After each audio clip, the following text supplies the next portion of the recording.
ये अभी 9 o'clock पार्चुला का सारे मेरे मॉस रोज़ ये सब अब खिलने शुरू हो गए हैं, देखिए। और आज हमारे यहाँ पूरा बादल छाया हुआ है, सूर्य बिल्कुल भी नहीं निकला है, 9 बज गए हैं। उसके बाद अब धीरे धीरे इन लोग खुल रहे हैं। सूर्य अगर अच्छे से उदित हुआ रहता, अच्छे से धूप निकला रहता तो बहुत अच्छे से ये खिले होते अभी इस समय। और मेरा ये मिक्स टोकरी बन गया है, इसमें 3-4 कलर आ गए हैं। एक तो इसमें पर्सिलिन का भी आ गया है कलर, ऑरेंज वाला, और वाइट मॉस रोज है, पिंक वाला है। ये भी इसके जो लिप्स होते हैं मॉस रोज की तरह होते हैं, लेकिन फूल इसके पर्चुलाका की तरह होते हैं। अब किसे क्या कहते हैं आप लोग बताइएगा। तो इस तरह से मेरे सारे फ्लावर्स खिल रहे हैं जिनको अभी मॉर्निंग में खिलना है। और इस तरह एक मैं प्योर वाइट का टोकनी बनाई हूँ, ये इसमें पूरा वाइट वाला पर्सिलिन लगाई हूँ। तो इस तरह से ये भी खिलने शुरू हो गए हैं। इसमें भी कुछ मॉस रोज उधर कटिंग मिल गया था तो किनारे में लगा दी हूँ। अब वो क्या कलर है खिलने के बाद पता चलेगा, कली आ रही है। इनको मैंने कटिंग कर दिया था तो इस तरह से ये घने हो गए हैं। आपको घना करना है तो इनको पिंचिंग करते रहिए, फूल लेने से पहले पिंचिंग करते रहिए तो बहुत अच्छे से घना हो जाएगा। और इस तरह से ये है और चल रहा है दोस्तों गार्डन मेरा। तो आज 10वां दिन है, 10 दिन बाद मतलब मैं यहाँ हूँ, तो कुछ काम कर रही हूँ, देख रही हूँ, साफ़ सफाई तो चल ही रहा है।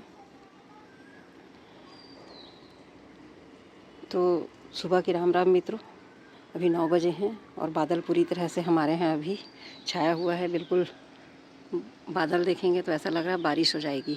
और रात में बारिश हुई भी है, रात को बारिश हुई है। सारे गीले हैं, मेरे पौधे धुले हुए से हैं सारे प्लांट, आप देखेंगे तो। और इसी के साथ ही इसके साथ मेरे हाथ में कुछ आप देखेंगे, ये है कुछ बीज। और ये कौन से फूल के बीज हैं यदि आप जानते हैं तो आइडेंटिफाई कर लिए होंगे। ये हैं बजंती के बीज। तो दोस्तों ये बजंती के बीज जो होते हैं ये मोतियों के बीज कहलाते हैं, ये मोती कहलाता है। इसी मोती की माला को श्री कृष्ण जी धारण करते हैं, जिसको बजंती माला कहते हैं, गले में बैजंती माला। तो ये उसी बैजंती के बीज हैं। ये मुझे बहन के बेटे ने दिया है, उसके पास है प्लांट, तो वो कुछ बीज आप भी लगा लीजिए बोल के दिया है।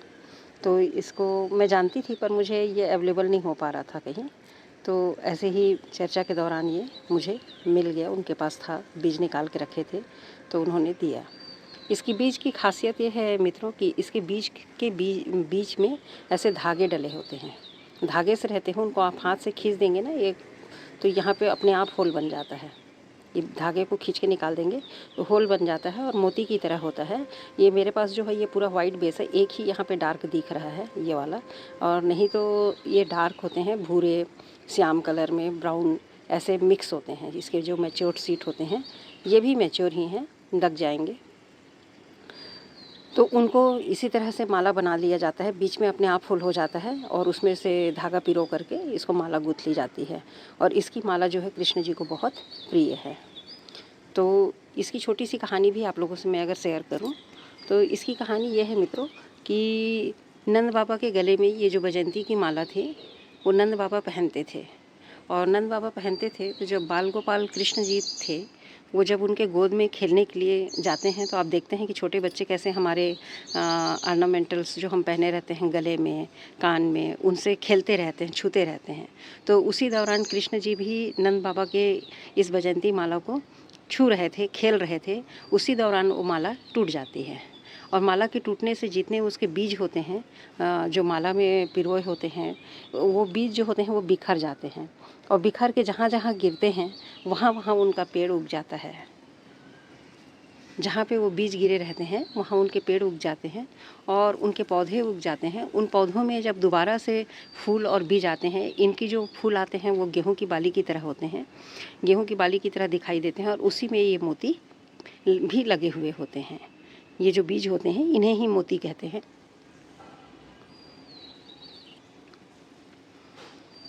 तो ये जो मोती उसमें से निकले और वो पौधे लगे, उन्हीं मोतियों को चुन चुन करके राधा जी ने कृष्ण जी के लिए माला बनाई और वो माला इसीलिए कृष्ण जी को बहुत प्रिय है।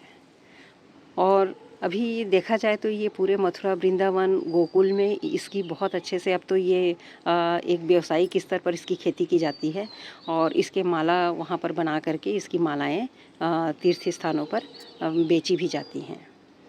तो मित्रों, ये छोटी सी कहानी है इस बजंती की माला की। ये मुझे कुछ बीज मिले हैं, इन्हें मैं भी उगाने के लिए अभी उगाना चाह रही थी। तो मैं सोची चलो आप लोगों से फूलों के बीच थोड़ी बातें कर लूँ और कुछ इसकी कहानी भी बता दूँ। तो इस तरह से ये कृष्ण जी को बहुत ही प्रिय है और हमारे घर में अगर हम ये पौधा लगाते हैं तो हमारे घर की नेगेटिव एनर्जी को भी ये सक करता है, नेगेटिव एनर्जी को खींच लेता है और हमारे लिए पॉजिटिव एनर्जी देता है। तो ये एक प्रकार से हर प्रकार से हमारे लिए लाभदायक प्लांट है। इसके कुछ औषधीय गुण भी हैं, उनकी चर्चा हम फिर कभी करेंगे। आप यहाँ पर देख रहे हैं पार्चोलाका में कैसे छोटे छोटे से ये भ्रमर तो नहीं है कहना चाहिए, छोटे छोटे कीट हैं जो आ गए हैं रस चूसने के लिए। और इस तरह से पूरे प्लांट में ये घूम रहे हैं हर तरफ, इसमें भी हैं, इसमें भी हैं और सभी तरफ ये घूम रहे हैं अट्रैक्ट होके। यही हमारे पॉलिनेशन का भी काम कर देते हैं। ये पॉलिनेटर्स हैं, अगर ये आते हैं और तितलियाँ आती हैं, बहुत तितलियाँ आ रही हैं, अभी घूम रही हैं, दिखाती हूँ आपको। तो इस तरह से सब में ही ये घूम घाम के अपना काम कर रहे हैं और अपना भोजन पानी इकट्ठा कर रहे हैं। देखिए कैसे चल रहा है इनका, देखिए जीवन चक्र। एक एक पोलन इनके पैरों में चिपक जाते हैं, इनके पंख में देखेंगे तो, और किस तरह से व्यस्त हैं देखिए ये, और कंटिन्यू आते रहते हैं ये। तो इस तरह से चल रहा है। और चलिए इस बीज को हम लगा लेते हैं और बाकी बातें तो हमारी होती रहती हैं गार्डन की। और मेरे प्लांट कुछ इस तरह से चल रहे हैं, कल की पानी में फिर से अच्छे से भीग गए हैं इधर के प्लांट, और बाकी सब भी अच्छे हैं। कुछ में फ्लावरिंग शुरू है, कुछ में नहीं है, लेकिन ठीक है, अब नहीं रहने से थोड़ा अस्त व्यस्त तो होता है। यहाँ पर जो मैं लगाई थी पर्सलिन और मॉस रोज के अलग से फिर से प्लांट लगाई थी, वो सारे मेरे लग गए हैं। यहाँ पे मैंने वाइट को बीच में सेंटर में कर दिया था, तो ये सेंटर में इकट्ठे हो गए हैं। बाकी कलर्ड वाले किनारे किनारे लगाई हूँ, वो भी लग गए हैं, इनमें भी ग्रोथ दिखाई दे रही है। और वहाँ पर एक और टोकरी है, उसमें भी किनारे किनारे मैंने वाइट लगा दिया था और बीच में उसमें हमारा लगा हुआ है ऑक्जेलिस का। तो यहाँ पे पर्पल ऑक्जेलिस है, तो उसके किनारे वाइट अच्छा दिखेगा, हैंगिंग में बोल के लगाई हूँ। अब देखते हैं ग्रोथ लेने के बाद कैसा दिखता है। और ये एक सेपरेट कलर का है, इसमें मॉस रोज, ये भी बहुत प्यारा सा कलर है। तो बीच में कम पड़ गया था, अब ये ही थोड़े बढ़ेंगे तो मैं इसको कटिंग करके यहाँ लगा दूँगी।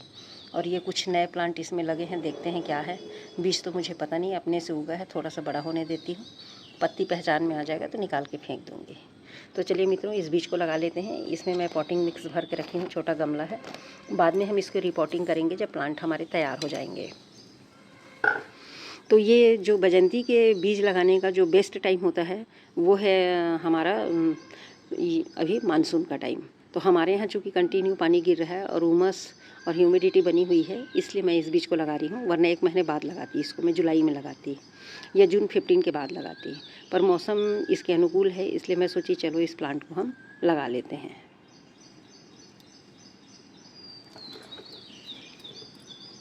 तो ये कुल मेरे पास 9 बीज हैं, देखते हैं 9 में से कितने जर्मिनेट होते हैं। तो यहाँ पर हम होल बना ले रहे हैं। मिट्टी तो तैयार ही है। मिट्टी में वही सॉइल मिक्सर है जो मैं अपने प्लांट्स के लिए लेती हूँ, इसीलिए मैंने इसका वीडियो नहीं बनाया है। और इसको मैं थोड़ा सा पानी से गीला कर दी हूँ। अब यहीं पर मैं टोटल मेरे पास 9 है, तो मैं यहाँ पे 9 होल बना ले रही हूँ और उसी में हम इसको लगा लेंगे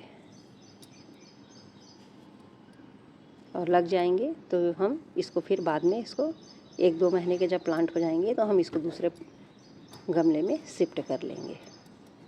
इसमें कुछ भी नहीं है, वर्मी कंपोस्ट है और थोड़े थोड़े से जो खाद पहले से मिले हुए थे वही है। इसमें खाद स्पेशली इसके लिए कुछ भी नहीं है, इसको कुछ ज़्यादा रिक्वायरमेंट नहीं होती, ना बहुत ज़्यादा पानी चाहिए, ना बहुत ज़्यादा धूप में नहीं रहता है। सेमी सेड का पौधा ऐसा कह सकते हैं, सेमी सेड में भी चल जाता है, धूप में भी चल जाता है, क्योंकि मेरी सिस्टर के यहाँ जो रखा हुआ है वो धूप में रखा हुआ है उनका, फिर भी अच्छा चल रहा है। तो इस तरह से हम एक एक बीज लेकर के एक एक होल में ऐसे डाल देंगे।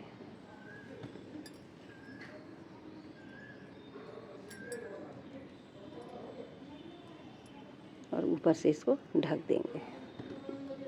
इसमें कोई खाद मिलाने की ज़रूरत नहीं है। इस तरह से मैंने 3 रो बना दिए हैं और ये देखते हैं कितने दिन में जर्मिनेट होता है।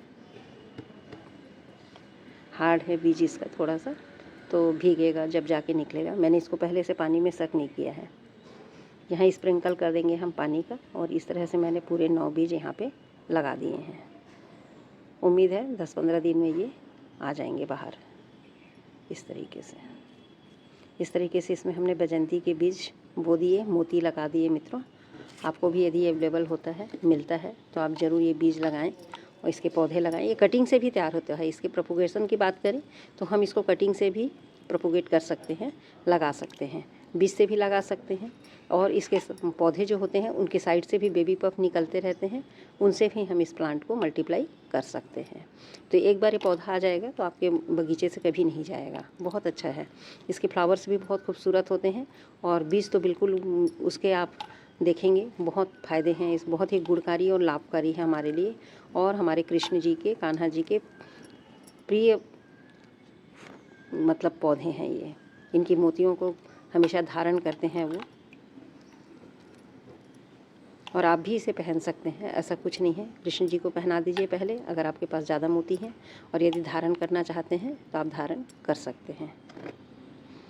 तो इस तरह से हमारा मोती लग करके तैयार हो गया है मित्रों। और हमारे पास भी बहुत सारी, हम उम्मीद करते हैं हमारे पास बहुत सारी मोतियाँ हों, और हम अपने ही पौधे से प्राप्त हुए मोतियों की माला बना करके अपने कान्हा जी को अर्पण करें।